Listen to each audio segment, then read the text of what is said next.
Now we're in the middle of the process of speedrun competition over at Bargain Bashers RC.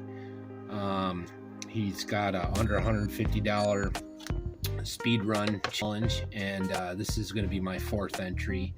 I got a lot of these little cheapies, so but this time I think this is our 112. The way he's got it broken down is by scale, and then there's brushed or brushless. You're allowed, I think, up to I'm not sure if you're allowed to do 3S or not. Well, I'm planning on sticking with 2S for now anyways. If we do 3S, we might go for that. You can do those, and you can do cars that are over 150, but they're not going to be part of the giveaways or anything like that. It's going to be an open class kind of thing.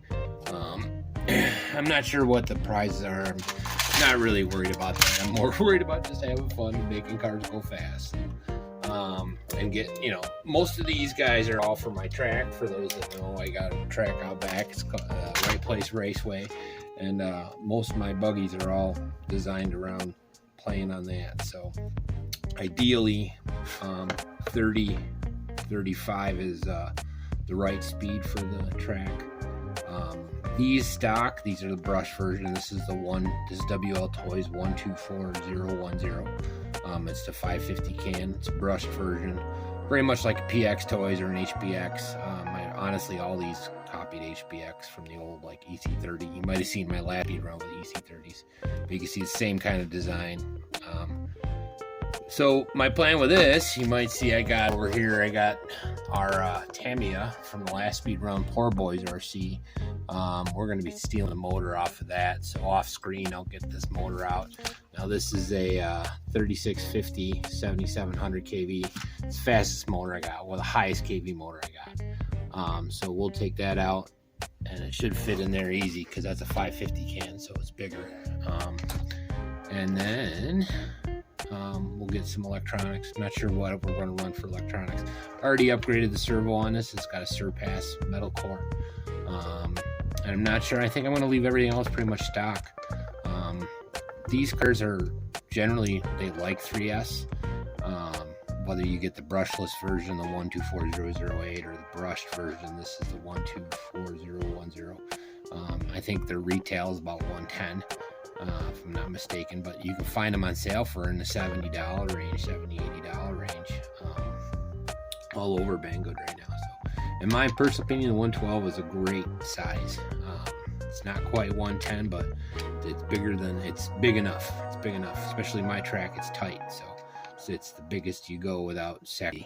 You see better lines. Anyways, so I'll get into it. We'll get these taken apart off screen, and then I'll show you along the way. I'll come back. It's pretty much you got to take all these screws off. This one, and the whole diff housing. I don't like this design. This WL did poor design on this in terms of working on it, but you shouldn't really have to. I haven't. There's no, like, if you're just getting it to bash, you're getting it to bash. Looks like I'm missing a couple screws, so it's a good time to do all that maintenance while we're at it. But let me get it ripped apart, and I'll get the other motor apart, and we'll come back. I'll be right back. All right, we're back, and you can see we got it split. It's easier to take the shocks off and split it completely so you can lift it straight out, but you don't have to. You can just take one side and kind of flop it over if you want to. But you can see there's already a beefy pinion in here, so I'm probably going to stick with that size-wise. I'm not sure I'll be able to get much better than that. Now, for these, there is a plate that can go on here behind it to kind of stiffen it. See right there, like that. I took it off last time I switched this out with the motor from the HBX, because I tried out the HBX 550 to see if it was any good. This is faster. Anyways, at least I feel it is. So now what I'm going to do is take the motor out of the MF01X, and we'll switch out the motor mounts. It's not too big a deal. Come back. Let me show you. These are just your standard HBX motor mounts. They kind of slide right in like that. It's a good mesh. You flip it around to get the other teeth mesh, but that's pretty perfect. I like it like that. It's a decent ratio, and with any luck, that 7700 kV motor will get some good numbers. I'm hoping for 50. I think this thing's only in the 20s with the brush 2S, so we'll see. I'll probably use the stock battery first, and then I'll use some CNHL to see if it goes faster. But let me get the pinion out and motor mount off, and we'll get the motor out and get it going. I'll be right back.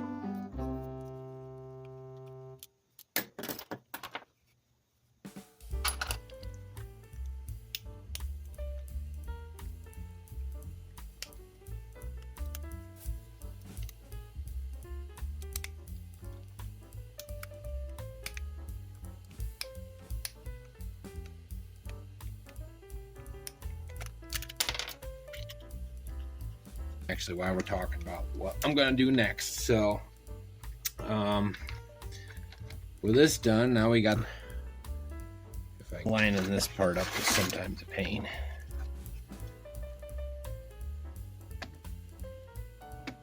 Come on, there we go. Okay, so as I was saying, in these WL extenders, and I'm gonna be taking the larger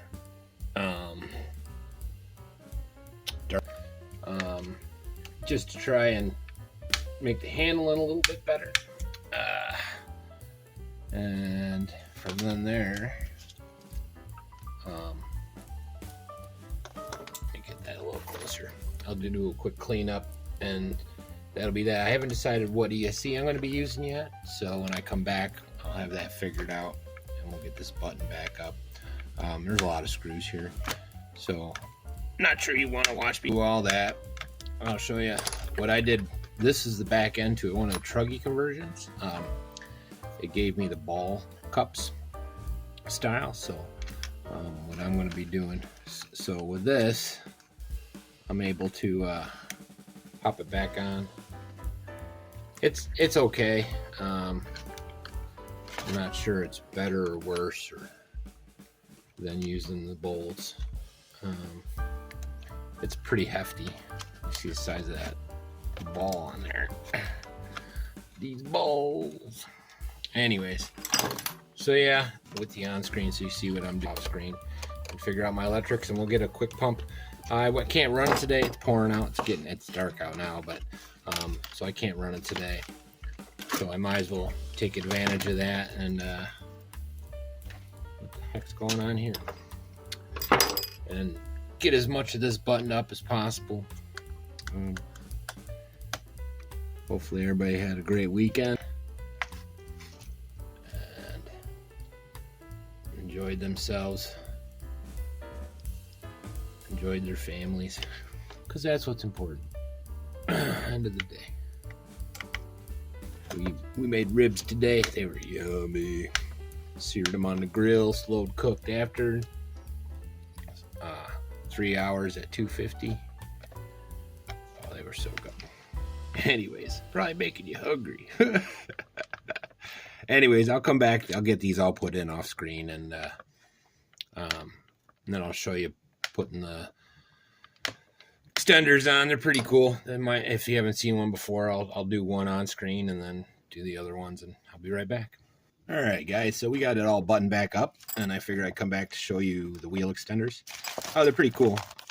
I'm going to use the long red ones. I like the shorter black ones, but I lost one in the last speedrun. I haven't replaced it yet, so we're going to be using the longer ones. The idea behind this, get this hair out of there, or carpet, one or the other, I don't know. But the idea behind this is we're only going straight, so I don't mind losing performance with the buggy action if I'm just going straight. So I'm extending the wheels out to give it a more stable platform. Now remember, when you're doing that, you're also drastically changing the turning radius. You know, it's not going to be anything like it was before. Now all this is you got the set pin goes through the actual extender on this, so you're spinning the extender with the set pin just like your tire would be normally. If I could find a hole, there it goes, and you see it goes in there. Hopefully you can see that. And they come with these O-rings that just go over the top. That's all it is. But I've never had one come off, and I've done some pretty good tumbles. I used 2 of them on the rear for the poor boys. Now what I'm also doing is I'm going to be using these tires. So what I'll do, I'll get this going, and I'll come back. It's just a screw, and then what I'll do is I'll come back once I get all 4 of them on there, and we'll figure out what we're going to do for electric. I'll show you the options I got once I come back and Get this guy on there. I'm not sure if that washer supposed to go on the inside or the outside, but whatever. See, now it is a lot wobblier. See that? So, but when it's on, it's on. It doesn't move. You know, like it's not bad. Oh, I think that washer goes on the inside. So, yeah, I'll fix that. The washer goes in there. I've only used these a couple times, so learning. But I'll get it done and I'll be right back. All right, guys. I think we got it all sorted out. We're gonna start with, at least for the bench, is this 400 or 80 amp rocket. It goes along with the rocket motor that's on there. It's not my fastest, but it's probably more than enough to get this motor going. That's for sure. I didn't charge this. I just pulled this out the box, so it's probably in storage amp mode. So I don't expect much. But you see the extenders on there. They're wobbly as all hell. So my performance, you know. Good thing I only got to go straight. That's all I can say. And this might be a bad idea. I might end up going back with the smaller, shorter.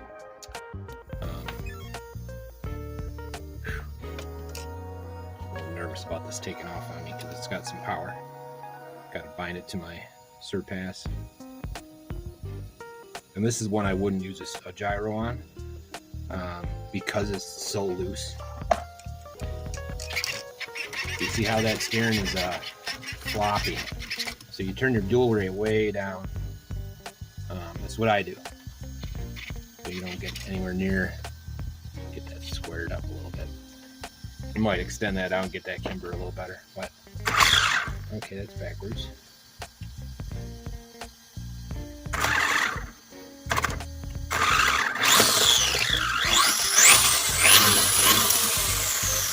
Yeah.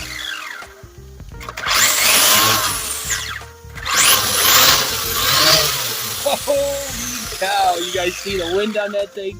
You see that? I gotta hold it. I can't. Anyways, this is gonna be fun. So this will be it for this video. That's so nuts. That's so nuts. That's so nuts. Anyways, like and subscribe, guys. We don't get no rain. I'll get this buttoned up and we'll get out there. Again, check out Bargain Bashers RC. Check out my sponsor, CNHL, Winter's Evening Barons. Again, this is a Rocket 7700, and we're using a Rocket 80 amp. That's about it. And the dumbbell, like always. It's gonna be crazy. I'll see ya.